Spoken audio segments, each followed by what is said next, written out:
Trina, thank you so much for coming on and answering some questions I've got for you. Thank you for having me. Not at all. So, firstly, please may you explain your business in one sentence. Okay, so I would say that I make businesses and lives run smoother, from startups to sort of superstars is kind of the broad range of it. I'm a part organizer, part problem solver, part magician. Yes, you really are. How many clients do you have on at one time? Do you have a limit? No, this is my biggest problem, is not being able to say no. So if I can help someone, then I will. Mm. It could be that I take someone on for 6 months, or it could just be a 2-day job. It's the client pool is constantly swirling. It's constantly moving, Yeah, constantly changing. yeah. And you're music related, aren't you? So do you find most of your clients in that area of business, or are you open to everything? I'm open to everything because it's all, excuse me, it's all interchangeable. But the music side of things, the music and entertainment side of things is good because it's very nuanced in the negotiations and things like that. So Mm. to have that as like a specialism is useful. But ultimately, I started the VPA business to make everyone's life easier, take the hassle out of life, essentially. Yeah. But it's just evolved a lot. I also qualified as a personal trainer, so I could add that as a a string to my bow as well, which helps with musicians, and they're always bent over a guitar and things like that, so they all need their postures Yeah. fixed. It's a whole, I don't know, it's like a melting pot of different. Because I suppose if you meet a client in person, I know you personal training, you could do remote as well, so Yeah. you can throw it all in. I had a call with someone the other day, and they were looking to find their niche in the VA world. So I suppose the music could be yours. So if someone comes to you and they are from a music background, it's like win-win. But then again, if they're not, you can still help. Yes, I mean, it helps to know, the terms used within the industry, what um, deals look like, whether it's publishing, recording, things like that. It's very intricate. Yeah. And also have the contacts in the music industry as well, which is really useful. Mm. And it's definitely a world, if you're not in it, you know nothing about. Like I wouldn't have a clue where to start. But as you are in it, you have the contacts. It's definitely a niche that I've never met another VA to have. So what moment made you realise that you had to start running your own business? Kids. I mean, to settle the kids into school, they get to a certain age.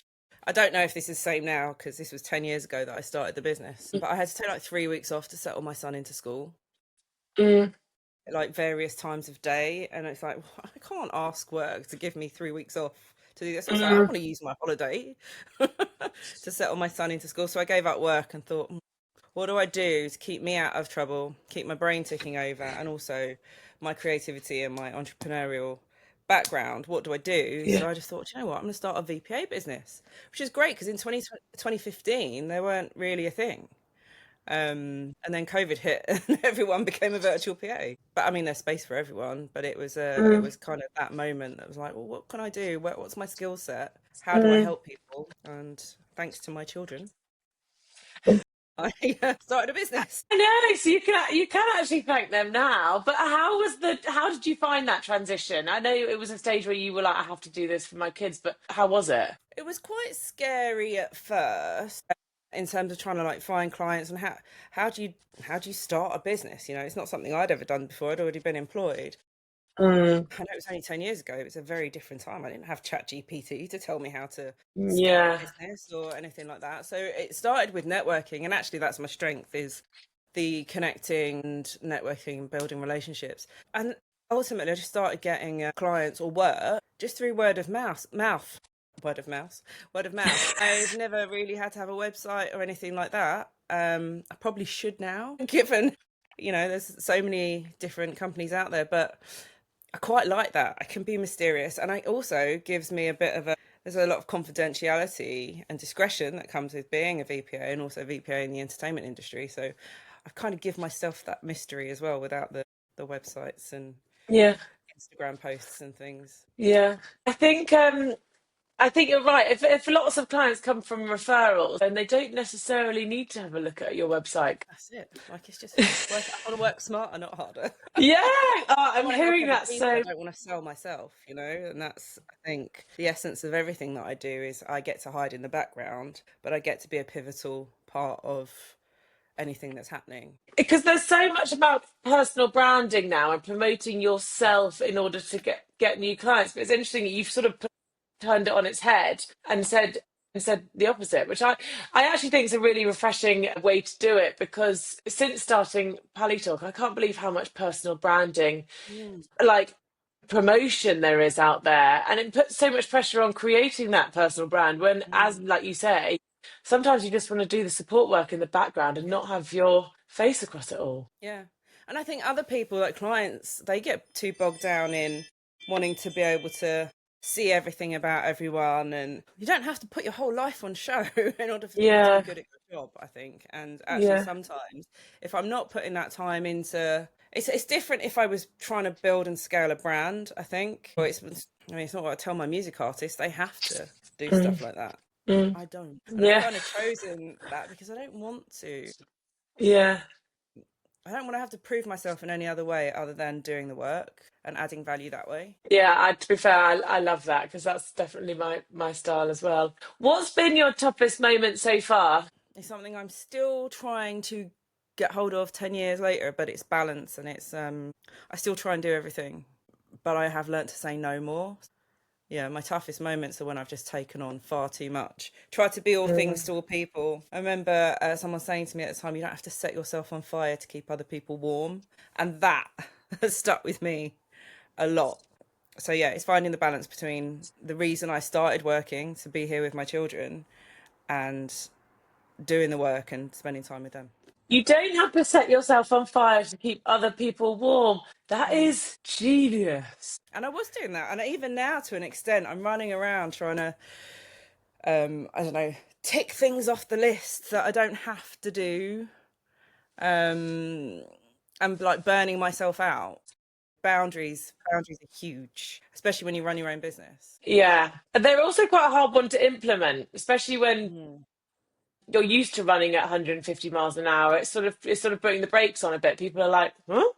Yeah, they take it so personally. It's like, this is for my mental health, this is for my physical health, this is for my children. And actually, anyone who doesn't share those core values, they're not people I want to work with. You Yeah. can't. These jobs where you see people having to be on call for 24/7 and things like that. Mm, No, you are just a I part, know. just a cog in the machine, and that's not what I'm here to be. I'm here to be part of something great, Mm, but I also have to look after my own mental health, and that's a huge thing, I yeah. think, when you run your own Yeah. business. If you're hustling for work, then you have to do the work, and you have to build relationships with people, and it takes a lot. It takes a lot of social battery, especially if you're neurodivergent as well. You've only got so many spoons in a day to deal with nonsense and things like that. So yeah, it's tough.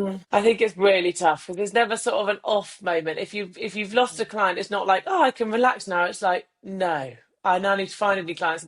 And so, what's one thing about being a founder that no one warned you about? Oh, hustle culture. You've got to always be working. You've got to always be looking for the next role. You've got to work 24/7. Actually, like, it's not untrue that you have to do that, but I think it's being kinder to yourself when you have to send emails on a Sunday, but also, not expect people to respond to your emails on a Sunday. It's okay to do that. It's also okay to not reply to emails on a Sunday and things like that. And I think the expectation of someone, not only someone who runs their own business, but especially if you're a startup, that you should be working 24/7, that was tough. Mm, That comes back to boundaries again, I suppose. But early on, mm. you don't know that you shouldn't be doing that. You feel like you should be answering emails at all hours, or phone calls, or texts, or however a message comes in, because there's like 17 different ways people can get hold of you now. And I actually appreciate the 2-day weekend so much. So I just don't,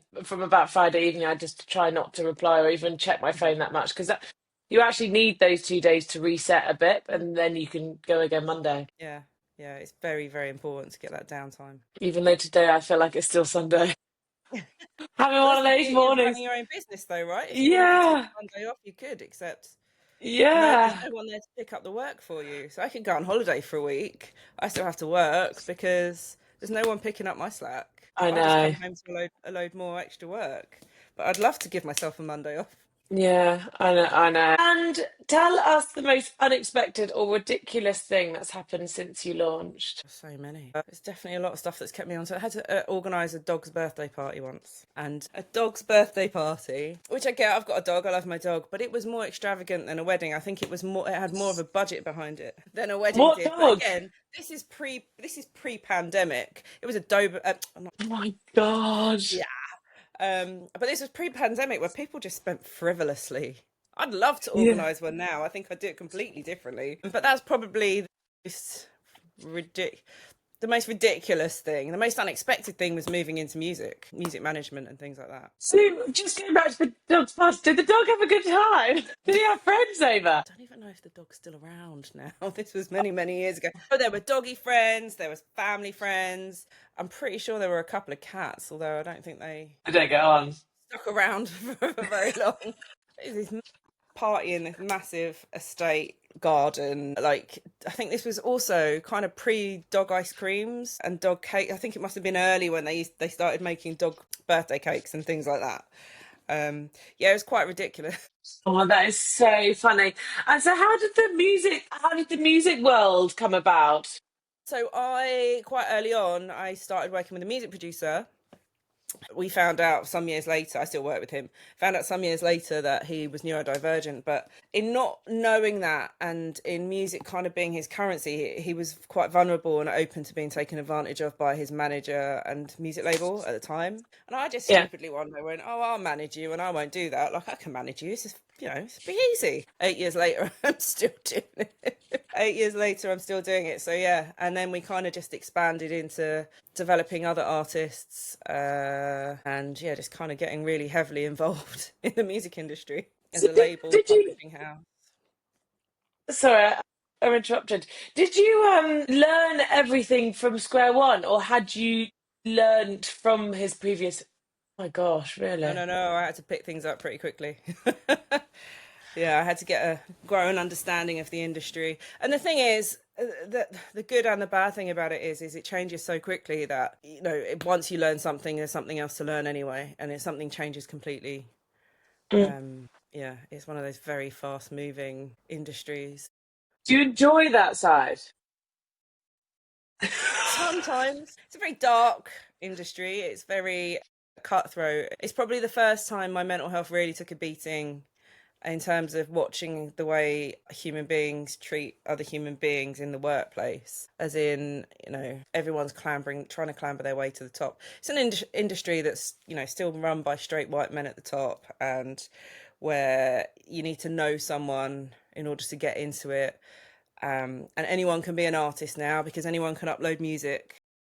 Mm. So it's oversaturated and people are ruthless in the pursuit of making it, whatever making it means now. And did you build your contact book in that world by networking and just meeting people in person, just saying, this is what I'm doing now? Yeah, I'm Trina. Who are you? that's it. God. Yeah, pretty Yeah. much.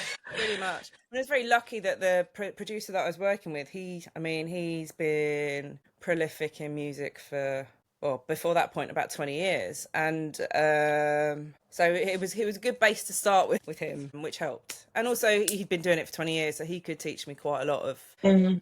how things worked. Like I said, I know nothing about the music industry, but was it you that told me at that event that there's 300,000 songs uploaded to Spotify a day? It was, yeah, so I think last time I was on a panel and I cited that, it was 130,000, probably gone up a bit more by now. But yeah, it's 130,000 a day tracks to DSPs, so like to your Spotify's, your iTunes and things like that. I'm pretty sure it's gone up. I should probably check that stat now. But yeah, Oh, and that's a lot. That's a lot. wow. Imagine how much Yeah, of that that is is, not good. yeah. But look at the competition in that. Yeah. Yeah, And it everyone thinks is. they're an artist, and most of them shouldn't be. I know, but they must find out the hard way because they do all this work. And let's say someone's trying for 10, 15 years and it doesn't work Mm. out. It must become quite desperate to lots of people, which must be why it becomes so cutthroat and Horrible. Yeah, I think the ones that have been doing it for 10 or 15 years, well, it's about defining what success looks like. You know, if someone comes to me Yeah. and says, I want to be famous, I'm like, no, off you go. But, you know, I've got clients who need development who just wanted to get on the festival circuit this year, and that was their success. I had another client who just wanted to put out an album that they'd made and give it the best possible chance and route to market, and he got that out. So success is, it's about having smart goals, isn't it? Yeah. Success isn't Yeah. about becoming Taylor Swift, you know.